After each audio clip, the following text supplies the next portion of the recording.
ശങ്കരിയിലെ ഫ്രണ്ടിയറിന്റെ 4ാമത്തെ എപ്പിസോഡാണ് എക്സ്പ്ലെയിൻ ചെയ്യാൻ പോകുന്നത്. ചാനലൊന്ന് കുറച്ച് സപ്പോർട്ട് ചെയ്യണം, ലൈക്കും കമന്റും എല്ലാം ഇട്ടിട്ട്, എന്നാലേ വീഡിയോകളെല്ലാം പെട്ടെന്ന് ഇടാൻ വേണ്ടി പറ്റുള്ളൂ. എന്നാൽ നമുക്ക് എപ്പിസോഡിലോട്ട് കിടക്കാം. എപ്പിസോഡിന്റെ തുടക്കത്തിൽ റേ സൺട്രാക്കൂനെ തേടുവാണ്. അപ്പൊ ബേക്കിന് ഒരു സൗണ്ട് കേൾക്കുന്നു. നീ എന്താ ഡോജന്റെ ക്ലാസ്സിനൊന്നും പോകുന്നില്ലേ? റേ പറയാണ്, പ്രാക്ടീസിന് മുമ്പ് ഞാൻ ഏതായാലും നല്ല ഗെയിം നോക്കാൻ വേണ്ടിയിട്ട് ഇങ്ങോട്ട് വന്നേ. അപ്പൊ ഷോപ്പ് ഓണർ പറയാണ്, സൺട്രാക്കു ഇങ്ങോട്ടേക്ക് വന്നിട്ടില്ല, എനിക്ക് തോന്നുന്നു അവൻ ഗെയിം കളിക്കുവാന്ന്. നീ ഇതുവരെയായിട്ട് SLFിലെ സൺട്രാക്കുവിനെ കണ്ടുപിടിച്ചില്ലേ? റേ പറയാണ്, നീ അല്ല പറഞ്ഞ അവന്റെ എല്ലാ ഗെയിമിലും സൺട്രാക്കുന്ന എന്ന് പേരുണ്ടാവുകയെന്ന്.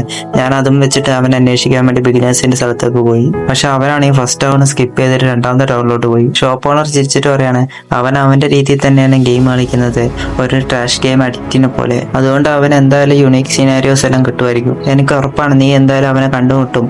നീ ടെൻഷൻ ഒന്നും അടിക്കണ്ട. ഇനി നീ അവനെ കണ്ടുപിടിച്ചാൽ നിന്റെ ഫീലിങ്സ് അവനോട് എന്തായാലും ഷെയർ ചെയ്യണം. ഇതുവരെ ഒരു സൈനിക നാണിച്ചു പോവാണ്. അടുത്ത സീനിയർ സൺട്രാക്കോ ഡോർ ഓഫ് റാബിസ്വേന്റെ സിനാരിയോനെ പറ്റി വായിച്ചുകൊണ്ടിരിക്കുകയാണ്. അവൻ പറയുന്നു, ഞാൻ ചെയ്ത സിനാരിയോയിൽ നിന്ന് ഇത് ഭയങ്കര വ്യത്യാസപ്പെട്ടിരിക്കുകയാണല്ലോ. പിന്നെ അവ യുണീക് സിനാരിയോയിൽ സംഭവിച്ച കാര്യങ്ങളെല്ലാം ഓർക്കുവാണ്. വൈസേജ് പറയാണ്, നീ ആ പപ്പയായിട്ട് നന്നായിട്ട് ഫൈറ്റ് ചെയ്തു, നിന്റെ വർപ്പിൾ സോൾ വളരെ പവർഫുൾ ആണ്. സൺട്രാക്കു എന്തൊക്കെയാണ് ഈ വർപ്പിൾ സോൾ എന്താണ്? വൈസേജ് സൺട്രാക്കുവിന് ട്രെയിൻ ചെയ്യാനുള്ള ഓഫർ കൊടുക്കുന്നു. സൺട്രാക്കു പറയണേ, എനിക്ക് മനസ്സിലായി, ഇതൊരു ട്രെയിനിങ് കോസ്റ്റ് ആണ്. യുണീക് സിനാരിയോയിൽ ട്രെയിനിങ് ചെയ്തിട്ട് ഞാൻ വളരെ സ്ട്രോങ് ആകും. അതുകൊണ്ട് എനിക്ക് ഒരു റീസണും ഇല്ല ഇതിനെ വേണ്ടാന്ന് വെക്കാൻ വേണ്ടിയിട്ട്. സൺട്രാക്കു പറയാണ്, ഞാൻ എന്നെ തന്നെ നിങ്ങളുടെ കൈകളിൽ ഏൽപ്പിക്കുകയാണ് ബിഗ് ബ്രദർ. Big brother? സൺട്രാക്കു പേടിച്ചിട്ട് പറയാണ്, ഇത് ചെറിയൊരു തമാശയായിരുന്നു. വൈസാഖ് സൺട്രാക്കുവിന്റെ അടുത്ത് വരുവാണ്. സൺട്രാക്കു എന്തിക്കുന്നു, ഞാൻ എന്തെങ്കിലും മോശമായിട്ട് പറഞ്ഞോ? എന്നിട്ട് വൈസാഖ് സൺട്രാക്കുവിന്റെ തോളിൽ കൈ വെച്ചിട്ട് ചിരിക്കുവാണ്. എന്നിട്ട് പറയുന്നു, എനിക്ക് നിന്നെ വളരെ ഇഷ്ടപ്പെട്ടു, നീ എന്നെ ബോസ് എന്ന് വിളിച്ചോ. താങ്ക് യു ബിഗ് ബ്രദർ, അല്ല ബോസ്. എന്നിട്ട് അവൻ അവന്റെ മനസ്സിൽ എന്തിക്കുകയാണ്, ഞാൻ വിചാരിച്ച അവൻ എന്നെ അടിച്ചു കൊല്ലുമെന്ന്.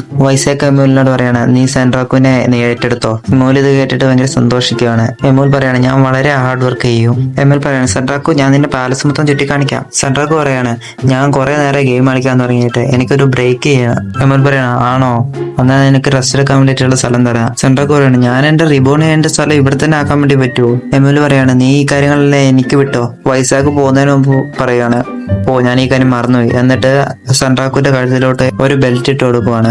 ഇതെന്താ സാധനം? അപ്പൊ അവന്റെ നോട്ടിഫിക്കേഷൻ വരുവാണ്, വർപ്പൾ സോൾ കോളർ റിക്വയർഡ്. ഇത് വെച്ചിട്ട് എക്സ്പീരിയൻസ് പോയിന്റ് പകുതിയാവും, പക്ഷെ സ്റ്റാറ്റസ് പോയിന്റ് നല്ലോണം കൂടും. സൺട്രാക്ക് അത് ഊരാൻ വേണ്ടി നോക്കുവാണ്. അപ്പൊ വൈസാഖ് പറയുന്നു, ഞാൻ അനുമതി തരാണ്ട് ഇത് ഊരാൻ വേണ്ടി നിനക്ക് പറ്റൂല. സൺട്രാക്ക് ചിന്തിക്കുകയാണ്, എന്റെ മേത്ത് പിന്നെ റെസ്ട്രിക്ഷൻ വന്നേ.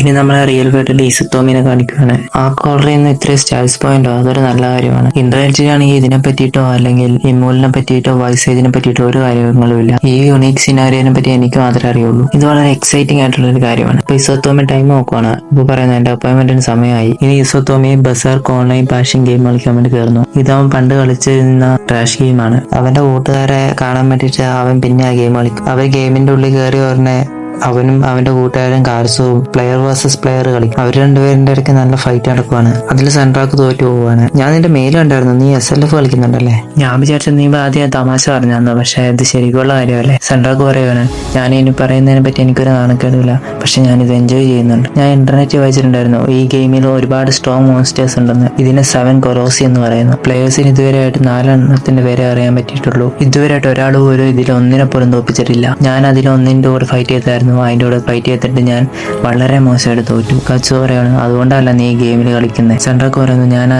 മോൺസ്റ്ററിനെ തോപ്പിക്കാൻ എനിക്കൊരു സമാധാനവും ഇല്ല. കച്ചു പറയുന്നു, ഞാനും ഈ SLF കളിക്കാൻ വേണ്ടി തുടങ്ങിയാലോ? സൺട്രാക്ക് പറയുന്നു, ശരിക്കും നിന്റെ സംസാരം കേട്ടിട്ട് എനിക്ക് SLF കളിക്കാൻ വേണ്ടിയിട്ട് ഒരു ആഗ്രഹമുണ്ട്. നിനക്കറിയാവോ വേറെ ആരെ SLF കളിക്കുന്നതെന്ന്? സൺട്രാക്ക് പറയാണ്, വേറെ ആരെ SLF കളിക്കുന്നത്? കച്ചു പറയാണ്, ഞാൻ മെയിൽ ചെയ്യാൻ നീ SLF കളിക്കുന്നുണ്ടെന്ന്. ഇത് വളരെ വലിയൊരു കാര്യമാണ്. പിന്നെ SLFിൽ ഒരു പ്ലെയറിന്റെ അടുത്ത് നോട്ടിഫിക്കേഷൻ വരുവാണ്, സൺട്രാക്ക് SLF കളിക്കുന്നുണ്ടെന്ന്. ആ പ്ലെയർ ആണെങ്കിൽ ഒരുപാട് പ്ലെയേഴ്സിനെ കൊന്നിട്ടുണ്ട്. അടുത്ത സീനിൽ സൺട്രാക്കോ എമലിന്റെ കൂടെ സെക്കൻഡറി ടൗണിലോട്ട് ടെലിപ്പോർട്ടർ ഡോറും വഴി വരുവാണ്. ഇമോല് ചോദിക്കുന്നത്, നീ എന്തിനാണ് ഇത്ര ഉണർന്ന ഉടനെ വേറൊരു സ്ഥലത്തോട്ടേക്ക് പോകുന്നുണ്ടെന്ന്? റാബിറ്റ്സ്വേയിൽ ഒരുപാട് സാധനങ്ങൾ കാണാൻ വേണ്ടിയിട്ടുണ്ട്, ട്രെയിനിങ് ഗ്രൗണ്ട്, എരീന, അങ്ങനെ ഒരുപാട്. എനിക്ക് റാബിറ്റ്സ്വേ കാണുന്നുണ്ട്, പക്ഷെ എനിക്ക് കൂടുതൽ തിരക്ക് വരുന്നതിന് മുമ്പ് 3ാമത്തെ ടൗണിലോട്ട് പോകണം. അതെന്താ ആൾക്കാർ കൂടുമ്പോ? ഇപ്പൊ വേനലവധി ആയതുകൊണ്ട് കുറെ പ്ലേയേഴ്സ് ഈ ഗെയിം കളിക്കാൻ വേണ്ടി വരുന്നുണ്ട്. അതുകൊണ്ട് ഫസ്റ്റ് ടൗൺ ഫുള്ള് നിറഞ്ഞിരിക്കുവാണ്. അതേപോലെ അവർക്ക് 2ാമത്തെ ടൗണിലോട്ടേക്ക് വരാൻ അത്ര സമയമൊന്നും ഒന്നും എടുക്കൂല. ഇങ്ങനെ ആൾക്കാർ കൂടിക്കൂടി വരുന്നതുകൊണ്ട് എനിക്ക് മോൺസ്റ്റേഴ്സിനെ മൈനിങ് പോയിന്റ് കണ്ടുപിടിക്കാൻ ഭയങ്കര ബുദ്ധിമുട്ടായിരിക്കും. എമോൽ പറയാണ്, നീ മൂന്നാമത്തെ റൗണ്ടിലോട്ട് പോകാൻ ആഗ്രഹിക്കുന്നുണ്ടെങ്കിൽ ഞാൻ നിന്നെ സഹായിക്കാം. എന്നിട്ട് സൺഡ്രാക്കുന്ന് പാർട്ടി ലൂക്കസ് അയക്കുവാണ്. ഈ പാർട്ടി ലൂക്കസ് എന്നാ? ഞാൻ എന്റെ പാർട്ടിയിലെ NPCനെ വെക്കാൻ പറ്റുമോ? സൺഡ്രാക്കു അക്സെപ്റ്റ് ചെയ്തിട്ട് എമോലിന്റെ സ്റ്റാറ്റ്സ് എല്ലാം നോക്കുവാണ്. എമോലിന്റെ സ്റ്റാറ്റ്സ് സൺഡ്രാക്കുവിനെക്കാട്ടും കുറെ ഭാഗങ്ങളിൽ നല്ലതാണ്. സ്പീഡ് ആണെങ്കിൽ സൺഡ്രാക്കുവിനെക്കാട്ടും കുറച്ച് കൂടുതലാണ്. സൺഡ്രാക്കു പറയാണ്, ഞാൻ എമോലിനെ പെട്ടെന്ന് തന്നെ ഓവർടേക്ക് ചെയ്യുന്നതായിരിക്കും. എനിക്ക് ഉറപ്പാണ് ലൈഗോ കൊണ്ട് ഈ കേസ് മാർക്ക് കാരണമാണ് ഈ യുണീക് സിനാരിയോ നടന്നിരിക്കുന്നത്. അതുകൊണ്ടാണ് എനിക്ക് എമോലിനെ കിട്ടിയിട്ടുള്ളത്. സൺഡ്രാക്കു പറയുന്നു, എമോൽ നമുക്ക് ഒരുമിച്ച് പ്രവർത്തിക്കാം. എന്നിട്ട് എമോൽ സൺഡ്രാക്കുവിന്റെ തോളിൽ കയറിയിരിക്കുവാണ്. അവരാണെങ്കിൽ രണ്ട് പെൺകുട്ടികൾ കാണുവാണ്. എമോലിന്റെ ക്യൂട്ട്നെസ് കണ്ടിട്ട് അവരുടെ അടുത്തേക്ക് വന്നു. നീ വളരെ ക്യൂട്ടാണല്ലോ, നിന്നെ എവിടെ നിന്നാ കിട്ടിയേ? എമോൽ പറയാണ്, നീ വളരെ എക്സൈറ്റിംഗ് പേഴ്സൺ ആണ്. ഇങ്ങനെ സംസാരിക്കാനിടയ്ക്ക് എമോൽ അതിന്റെ പേര് പറഞ്ഞു കൊടുക്കുന്നു. സൺഡ്രാക്കു എന്തൊക്കെയാണ്, ഈ യുണീക് സിനാരിയോനെ പറ്റി എനിക്ക് മാത്രമല്ല അറിയുള്ളൂ. ഞാൻ ഈ കാര്യം അങ്ങ് വിട്ടുപോയി. ഞാൻ ഈ കംപ്ലീറ്റ് ആക്കുന്നവരെ ഈ യുണീക് സിനാരിയോനെ പറ്റി ആരും അറിയാൻ പാടില്ല. എന്നിട്ട് എമോലിന്റെ വായ അടച്ചിട്ട് അവൻ ഓടിപ്പോന്നു. എന്നിട്ട് അതിലുള്ള ഒരു പെൺകുട്ടി സൺഡ്രാക്കുവിന്റെയും എമോലിന്റെ ഫോട്ടോ എടുത്തിട്ട് ഇന്റർനെറ്റിൽ അപ്ലോഡ് ചെയ്യുന്നു. അവർ രണ്ടുപേരും കൂടെ ഓടി അവര് ടൗണിന്റെ പുറത്ത് വരുവാണ്. അവിടെയാണെങ്കിൽ ഒരു പ്ലെയറും ഇല്ല. എമോൽ ചോദിക്കുന്നു, ഇനിയും നമ്മൾ എന്താ ചെയ്യാൻ പോകുന്നത്? സൺഡ്രാക്കു പറയണം, എനിക്ക് ആദ്യം ഒരു കാര്യം കൺഫേം ചെയ്യണം. എമോൽ ചോദിക്കുന്നു, എന്ത് കാര്യം കൺഫേം ചെയ്യാനുള്ള? ഈ കേസുമാർക്ക് കാരണം എന്നെക്കാട്ട് ലെവൽ കുറഞ്ഞ മോൺസ്റ്റേഴ്സ് എന്റെ അടുത്ത് അറ്റാക്ക് ചെയ്യാൻ വേണ്ടി വരില്ല എന്ന്. പെട്ടെന്ന് ഒരു ഷീപ്പ് പോലത്തെ മോൺസ്റ്റർ അവന്റെ അറ്റാക്ക് ചെയ്യാൻ വേണ്ടി വന്നു.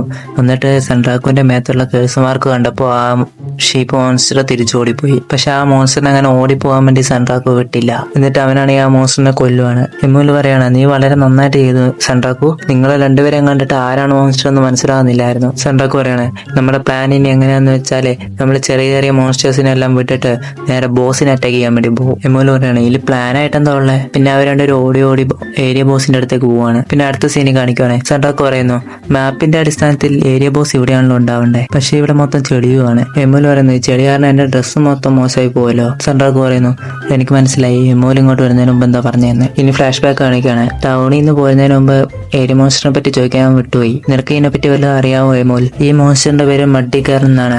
ഇത് മണ്ണിന്റെ അടിയിൽ നിന്ന് റോക്കറ്റ് പോലെയാണ് മേലോട്ട് വരിക, എന്നിട്ട് അറ്റാക്ക് ചെയ്യുന്നു. സൺഡ്രാക്കു ചിന്തിക്കുന്നു, മഡ്ഡിക്കാർ അല്ലേ, നമുക്കിനി ചെളി ഫൈറ്റ് ചെയ്യേണ്ടി വരും. ചിലപ്പോൾ ഞാൻ അപകടത്തിൽപ്പെടാൻ പോകുമായിരിക്കും. പെട്ടെന്ന് എമോലിന്റെ ചെവി മേലോട്ട് പൊന്തുവാണ്. സൺഡ്രാക്കു, ആ മോൺസ്റ്റർ ഇവിടെ തന്നെയുണ്ട്. സൺഡ്രാക്കു എമോലിനെ അവന്റെ മേത്ത് കയറ്റിയിരിക്കുന്നു. പിന്നെ മണ്ണിൽ നിന്നും ഒരു മഡ്ഡിക്കാർ പുറത്തു വരുവാണ്.